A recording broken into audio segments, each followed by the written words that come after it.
Assalamualaikum warahmatullahi wabarakatuh. Perkenalkan, nama saya Muhammad Nur Rafli, nomor induk mahasiswa 22041082 dari kelas 2F. Di sini saya akan menjelaskan tentang sistem persamaan linear dan matriks dalam kelistrikan. Enjoy the video.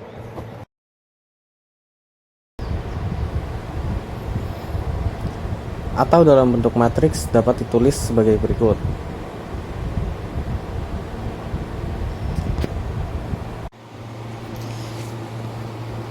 Selanjutnya, ada dua sistem persamaan linear, yaitu yang pertama sistem persamaan linear homogen dan sistem persamaan linear non-homogen. Baik, saya akan menjelaskan yang pertama, sistem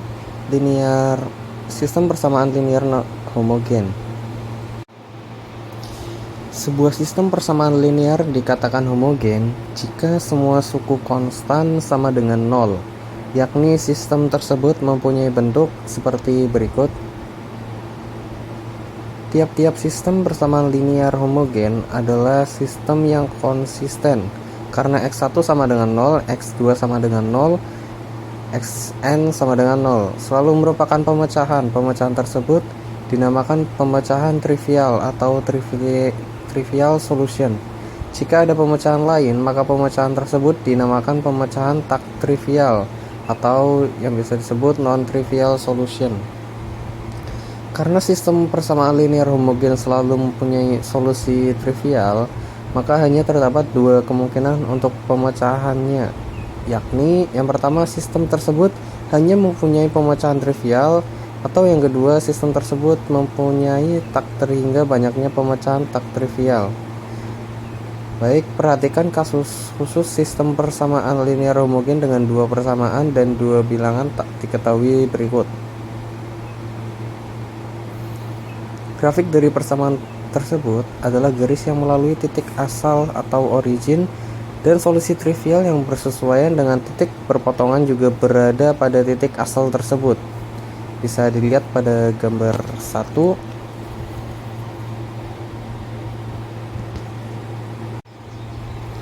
Terdapat satu kasus yang sistem homogennya dipastikan mempunyai pemecahan tak trivial, yakni jika sistem tersebut melibatkan lebih banyak variabel daripada banyaknya persamaan. Untuk melihat mengapa bisa demikian, simak contoh SPL homogen berikut dengan 4 persamaan dan 6 variabel. Gunakan eliminasi Gauss-Jordan untuk menyelesaikan sistem persamaan linear homogen berikut. Matriks yang diperbesar untuk sistem persamaan homogen ini adalah sebagai berikut. Selanjutnya, dengan mereduksi matriks ini menjadi bentuk echelon baris terreduksi, maka kita dapatkan hasil seperti ini. Sistem persamaan linear yang bersesuaian adalah persamaan di atas dapat dituliskan kembali menjadi seperti ini. Dengan demikian, himpunan pemecahannya yaitu x1 sama dengan min 3r, min 4s, min 2t, x2 sama dengan r, x3 sama dengan min 2s, x4 sama dengan s, x5 sama dengan t, x6 sama dengan 0. Perhatikan bahwa pemecahan trivial kita peroleh bila r sama dengan s sama dengan t sama dengan 0.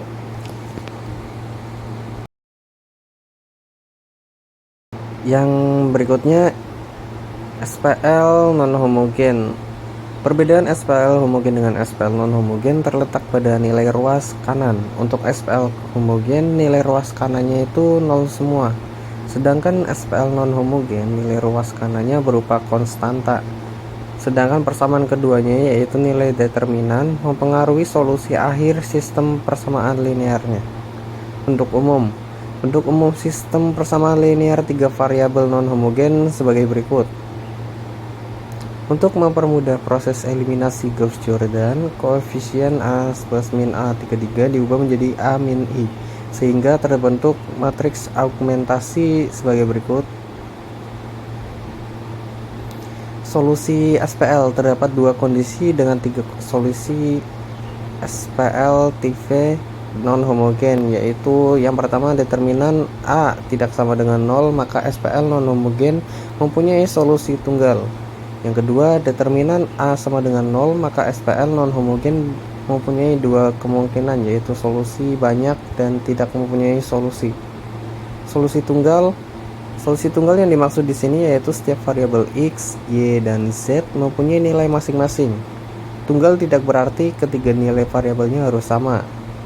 X sama dengan Y sama dengan Z boleh saja, dan seringkali ketiga nilai variabelnya berbeda-beda. SPL TV non homogen dengan solusi tunggal sebenarnya sama saja dengan sistem persamaan linear tiga variabel biasa. Cara penyelesaiannya menggunakan eliminasi, substitusi, Cramer, dan Gauss-Jordan juga sudah sering dibahas.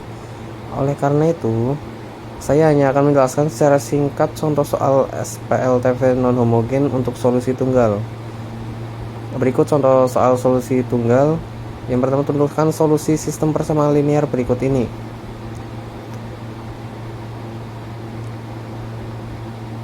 Berikut saya tampilkan penyelesaiannya.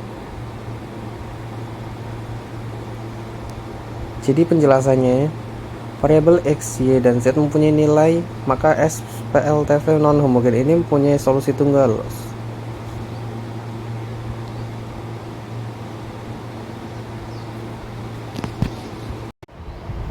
Penyelesaian SPL dengan metode Cramer. Aturan Cramer digunakan untuk menyelesaikan sistem persamaan linear dengan n persamaan dalam n variabel.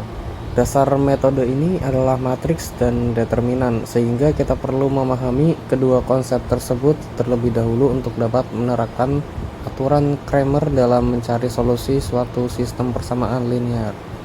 Agar lebih jelas, kita akan menerapkan aturan Cramer untuk menyelesaikan sistem persamaan linear dua variabel dan sistem persamaan linear tiga variabel. Sekarang perhatikanlah sistem persamaan linear dua variabel berikut. Kita tahu bahwa dengan menggunakan metode eliminasi, kita memperoleh nilai X sebagai berikut. Perhatikan bahwa kita bisa menuliskan hasil yang diperoleh di atas dalam bentuk determinan matriks, yakni dengan cara serupa kita peroleh nilai Y, yaitu hal yang perlu diingat ialah determinan matriks koefisien D tidak boleh bernilai 0. Jika D sama dengan 0, maka nilai X dan Y menjadi tidak terdefinisi. Karena seperti terlihat pada rumus di atas, kita tidak bisa membagi D, X, dan DY dengan suatu bilangan 0. Aturan Cramer juga dapat digunakan untuk menyelesaikan sistem persamaan linear tiga variabel. Misalkan diketahui sistem persamaan linear tiga variabel sebagai berikut. Dengan cara yang sama, pada sistem persamaan linear dua variabel berikut ini adalah solusi dari sistem persamaan linear tiga variabel dengan aturan Cramer.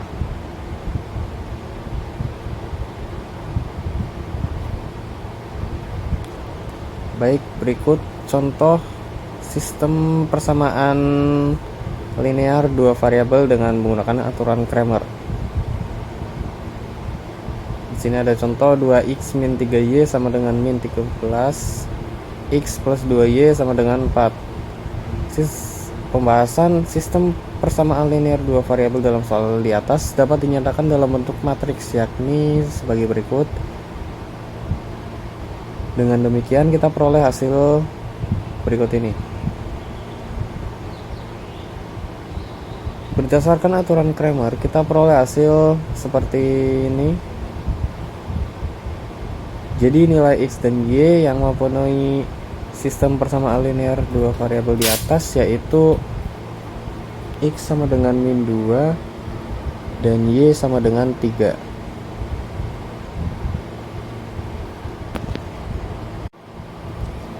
Baik, yang berikutnya ada hukum Kirchhoff. Ada dua hukum Kirchhoff, yakni hukum 1 Kirchhoff atau Kirchhoff Current Law dan hukum 2 Kirchhoff atau Kirchhoff Voltage Law. Hukum Kirchhoff 1 menyatakan jumlah aljabar kuat arus yang menuju suatu titik cabang rangkaian listrik sama dengan jumlah aljabar arus yang meninggalkan titik cabang tersebut. Bisa dilihat pada gambar papat. Pada gambar 4.1 ini arus I1, I2, dan I3 menuju titik cabang A, sedangkan arus I4 dan I5 meninggalkan titik cabang A. Maka pada titik cabang A tersebut berlaku persamaan sebagai berikut.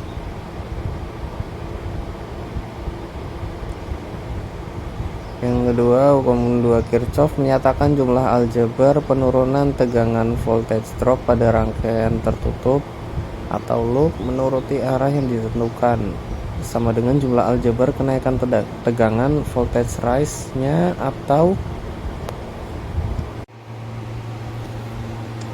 pada gambar 4.2 arah pembacaan mengikuti arah jarum jam seperti yang ditunjukkan panah melingkar. Jadi mengikuti arah A, B, C, D, E, F. A pada baterai arah pembacaan dari A ke B atau dari min ke plus, sehingga dari A ke B terjadi voltage rise sebesar E1, sebaliknya dari D ke E terjadi voltage drop sebesar E2. Pada resistor R1 arah pembacaan dari B ke C dan arus mengalir dari B ke C juga. Oleh karena arus mengalir dari tegangan tinggi ke rendah, maka tegangan B lebih besar dari tegangan C, sehingga dari B ke C terjadi voltage drop sebesar IR1. Dengan penalaran yang sama, maka dari C ke D, E ke F, F ke A berturut-turut terjadi voltage drop sebesar IR2, IR4, dan IR3. Maka pada loop berlaku persamaan berikut. Pada waktu menggunakan hukum tersebut, jika dari perhitungan diperoleh harga arus pertanda aljabar, maka arah arus yang benar adalah berlawanan dengan arah yang telah ditentukan secara sembarang pada langkah awal.